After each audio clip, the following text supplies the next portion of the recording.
देख रहे हैं अमर उजाला और मैं हूं आपके साथ पुष्टि। आइए नजर डालते हैं मेरठ और आसपास के जिलों के मुख्य समाचारों पर। मेरठ में झमाझम बारिश, गर्मी से मिली राहत, सड़कों पर जल भराव से जूझते नजर आए शहरवासी। सीएम योगी ने आपदा पीड़ितों को दी 10 करोड़ की मदद। सहारनपुर पहुंचकर राहत सामग्री की ट्रकों को दिखाई हरी झंडी। बाढ़ पीड़ितों की मदद के लिए रालोद सांसद और विधायकों ने दिया 1 माह का वेतन, जन चौधरी को सौंपे चेक। और बिजनौर में गंगा बैराज तटबंध पर खतरा मंडराया, मेरठ पौड़ी हाईवे बस और ट्रकों के लिए बंद, अलर्ट जारी। और हस्तिनापुर में गंगा उफान पर, कटान नहीं रुका तो गंगा में समा जाएंगे कई गांव, ग्रामीणों में दहशत। बागपत में हादसा, बच्ची को बचाने में टूटी 2 जिंदगियां, ट्रैक्टर से भिड़ी बाइक, 2 किसानों की मौत। मुजफ्फरनगर में करंट लगने से संविदा कर्मचारी की मौत, ग्रामीणों का हंगामा। और बागपत में दादी से बेरहमी, पोते की मारपीट, वीडियो सोशल मीडिया पर वायरल। सीसीटीवी में रिकॉर्ड हुआ था वीडियो, 1 हफ्ते बाद ही बुजुर्ग की मौत। और अब खबरें विस्तार से। सोमवार को मेरठ में झमाझम बारिश ने लोगों को बड़ी राहत दी। सुबह से ही मौसम में बदलाव के संकेत मिल रहे थे और दोपहर तक तेज बारिश शुरू हो गई। बारिश ने जहां तापमान को कम कर मौसम सुहाना बना दिया, वहीं उमस और गर्मी से जूझ रहे लोगों के चेहरे खिल उठे। हालांकि तेज बारिश के चलते कई इलाकों में सड़कें पानी से भर गई। जगह जगह जलभराव के कारण लोगों को आवागमन में परेशानी का सामना करना पड़ा। वाहन चालकों को खासतौर पर दिक्कतें झेलनी पड़ी। मौसम विशेषज्ञों का मानना है कि अगले कुछ दिन तक हल्की से मध्यम बारिश की संभावना बनी हुई है। मुख्यमंत्री योगी आदित्यनाथ सोमवार को सहारनपुर पहुंचे। वो यहां से उत्तराखंड, हिमाचल और पंजाब में बाढ़ प्रभावितों के लिए राहत सामग्री को रवाना करने पहुंचे थे। कार्यक्रम में मुख्यमंत्री करीब 1 घंटे तक मौजूद रहे। सीएम योगी ने यहां बाढ़ प्रभावित राज्यों के लिए इस राहत सामग्री से भरे वाहनों को हरी झंडी दिखाकर रवाना किया। और बिजनौर गंगा बैराज का तटबंध टूटने की कगार पर है। रिसाव बढ़ने के चलते मेरठ पौड़ी नेशनल हाईवे को बस और ट्रकों के लिए बंद कर दिया गया है। फिलहाल कार और बाइक निकल रही हैं, लेकिन पुलिस ने साफ कर दिया है कि हालात बिगड़ते ही ये मार्ग पूरी तरह बंद कर दिया जाएगा। तटबंध को बचाने के लिए रात भर मेहनत करने वाले मजदूर अब थक चुके हैं। पेड़ और कट्टे पास में ही पड़े हुए हैं, लेकिन उन्हें टूटे हुए हिस्से तक पहुंचाने का रास्ता नहीं बचा है।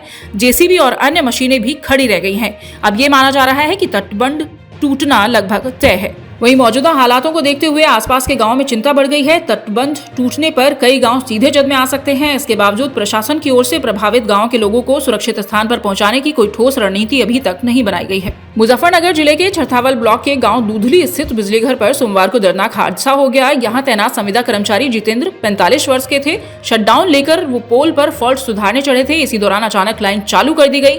करंट लगने से वो खंबे से नीचे गिर गए और गंभीर रूप से घायल हो गए। ग्रामीणों ने तत्काल उन्हें निजी अस्पताल पहुंचाया, लेकिन डॉक्टरों ने मृत घोषित कर दिया। हादसे की सूचना पर किसान संगठनों के नेता मौके पर पहुंच गए। वहीं प्रशासन भी सक्रिय हुआ। एसडीएम सदर और सीओ रविशंकर मिश्रा ने घटनास्थल पर पहुंचकर जानकारी ली और आश्वासन दिया कि मामले की जांच की जाएगी। उत्तर भारत के कई राज्यों में आई बाढ़ से प्रभावित लोगों की मदद के लिए राष्ट्रीय लोकदल आगे आया है। पार्टी के राष्ट्रीय अध्यक्ष और केंद्रीय राज्य मंत्री चौधरी जयंत सिंह की घोषणा के बाद सोमवार को रालोद के सभी सांसद और विधायकों ने अपना 1 माह का वेतन दान किया। आपको बता दें कि सांसद और विधायकों ने वेतन के बराबर राशि का चेक जयंत सिंह को सौंपा। जयंत सिंह ने बताया कि उत्तर प्रदेश के कई जिलों के साथ साथ पंजाब और अन्य राज्यों में बाढ़ से लोगों का जनजीवन प्रभावित हुआ है। इस स्थिति में जरूरतमंदों तक राहत सामग्री और मदद पहुंचाने के लिए यह राशि उपयोग में लाई जाएगी। रालोद के इस फैसले को पार्टी कार्यकर्ताओं और आम जनता में सराहना की जा रही है। लोग इसे सेवा और संवेदनशील राजनीति का उदाहरण बता रहे हैं। बागपत जनपद के रटोल थाना क्षेत्र के खट्टा प्रहलादपुर पांची मार्ग पर सोमवार सुबह दर्दनाक हादसा हो गया। सोसाइटी के समीप ट्रैक्टर और बाइक की भिड़ंत में 2 किसानों की मौत हो गई। हादसा उस समय हुआ जब बाइक सवार ने एक सामने आए बच्चे को बचाने का प्रयास किया। बताया गया कि खट्टा प्रहलादपुर निवासी 50 वर्षीय अशोक और 40 वर्षीय अमरपाल सोमवार सुबह बाइक पर खाद की बोरी लेकर खेतों की ओर जा रहे थे। जैसे ही वे खाद के गोदाम के पास पहुंचे, अचानक एक बच्चा बाइक के सामने आ गया। उसे बचाने के प्रयास में उनकी बाइक सामने से आ रहे ट्रैक्टर से टकरा गई। भिड़ंत इतनी जोरदार थी कि दोनों सड़क किनारे नाले पर जा गिरे और गंभीर रूप से घायल हो गए। राहगीरों ने उन्हें तुरंत अस्पताल पहुंचाया।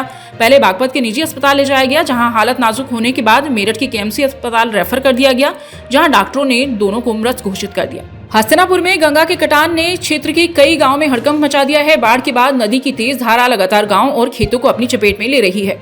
अब तक करीब 5000 हेक्टेयर फसल पूरी तरह बर्बाद हो चुकी है और 2000 हेक्टेयर से अधिक भूमि गंगा में समा चुकी है। बता दें कि गंगा की धारा इन दिनों बस्तोरा, नारंग, मखदूमपुर, किशोरपुर और जलालपुर जोरा गांव की ओर बढ़ रही है। ग्रामीणों का कहना है कि हालात प्रतिदिन बिगड़ते जा रहे हैं। कटान से करीब 10,000 किसान प्रभावित हो चुके हैं, जिनकी जमीनें और खेत नदी में समा गए हैं। ग्रामीण लगातार प्रशासन से कटान रोकने की मांग कर रहे हैं, लेकिन अब तक कोई ठोस कदम नहीं उठाया गया है। इसी बीच बिजनौर बैराज से छोड़ा जा रहा पानी भी गांव के लिए खतरा बढ़ा रहा है। बागपत जनपद के सिंघावली अहीर थाना क्षेत्र के बसोत गांव से मानवता को झकझोर देने वाला मामला सामने आया है। यहां गांव की 80 वर्षीय बुजुर्ग महिला के साथ उसके पोते फरमान ने मारपीट की। ये घटना घर में लगे सीसीटीवी कैमरे में कैद हो गई। वीडियो में साफ दिखाई दे रहा है कि फरमान अपनी दादी के साथ बेरहमी से मारपीट कर रहा है। इस घटना के बाद गांव के लोगों में आक्रोश फैल गया। बताया जा रहा है कि पीड़ित महिला की 1 सप्ताह पहले ही मौत हो चुकी है। पुलिस ने मामले को संज्ञान में लेते हुए आरोपी युवक फरमान का शांति भंग में चालान किया है। हालांकि महिला की मौत पर परिजनों ने किसी भी तरह की शिकायत दर्ज नहीं कराई है। ये थे अब तक के मुख्य समाचार। बने रहिए अमर उजाला के साथ। नमस्कार। अगर आप ये वीडियो YouTube पर देख रहे हैं तो हमारे चैनल को सब्सक्राइब कर बेल आइकन दबाएं और Facebook पर देख रहे हैं तो हमारे पेज को लाइक करें।